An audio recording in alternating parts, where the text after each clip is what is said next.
out this morning. Oh, it's a bit chillier this morning. The sun's shining, but I've got my Garmin golf watch on, which also tracks activities. Dogs. Dogs. Dogs. I've just finished a podcast, the High Performance podcast. It's with the presenter Jake Humphrey and a psychologist called Damien Hughes, and they talk to lots of different people from different industries. Sometimes it's sport, sometimes it's business. Just about how to get high performance out of what they do, and how they've achieved what they've achieved. And the one I've listened to today, episode 166A and 166B, and it's with, the first A is with Michael Ball and Alfie Boe. Now obviously they are very well known musical theatre performers, singers, and it was really interesting. They talk about it in the podcast, the difference between their two characters and how they've come together, and obviously are selling out arenas all across the UK, if not the world. It might even be the world, I don't know. They're doing international tours as well, but very, very different characters, but how they approach performing, really very, very interesting. And then 166B was after Michael had left, and it was just Alfie. And Alfie went to a much more deeper place. It was interesting, they were talking about, Michael's very enthusiastic, energetic, very much brings that performer to doing interviews, and he probably keeps his private life a bit more private, or his emotions a bit more private, whereas Alfie just laid it all on the line. And I knew he was a huge family man. I believe he's a religious man too. But I had no idea that he'd separated from his wife back in 2012. He hit Les Mis a few years after I left working on the show, and obviously he was and obviously did a lot of the anniversary concerts then as well.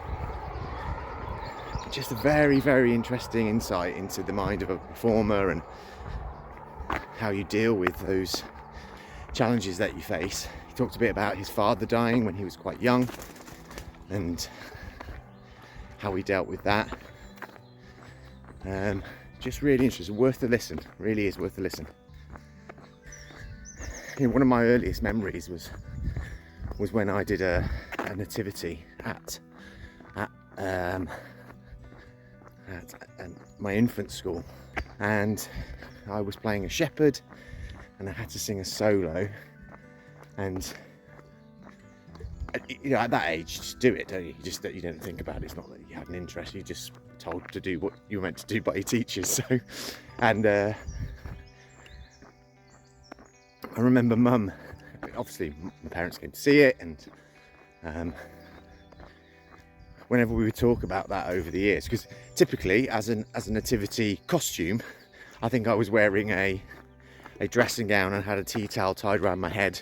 I had a garden cane with a little, I think it must have been a coat hanger hook to be the shepherd's crook. So I thought I'd just start listening to some music, and on Spotify there was a playlist, and it had the Beatles on it, so I listened to that, and that started making me remember as a kid on a Saturday morning or Sunday morning when everybody else was probably in bed still, or later in the day when people are out doing things. And I remember always going to the record player that we had, and my mum had a load of 45s from when she was a kid, and loads of them were of the Beatles, so Penny Lane, Strawberry Fields,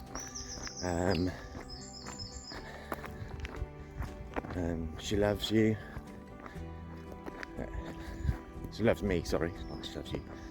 Just a lot of their, and now like A side and B side, absolute fantastic tracks that the Beatles released at the time. And I remember just putting them on and changing the speed and seeing what that sounded like. Same with the LPs and stuff. She didn't have any LPs of the Beatles.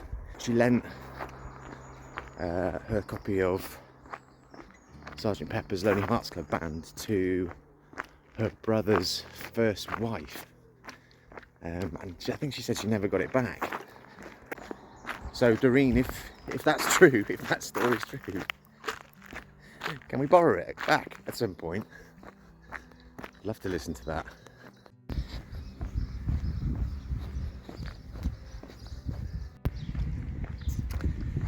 There you go. It was In My Life by the Beatles. That's what was playing when Mum died, because it's just come on.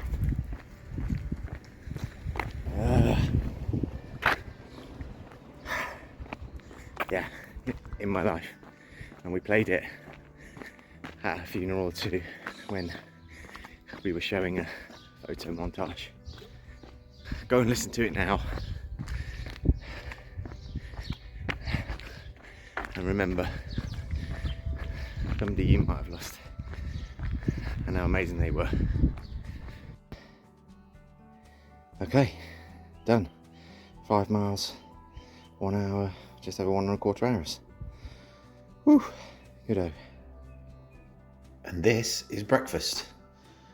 Muesli in there, natural yogurt, and then I've put some honey on top, and I'm going to be having that. Yes. So I have cod liver oil, there, turmeric, I think that's a vitamin C, and then that's magnesium, oh no, glucosamine,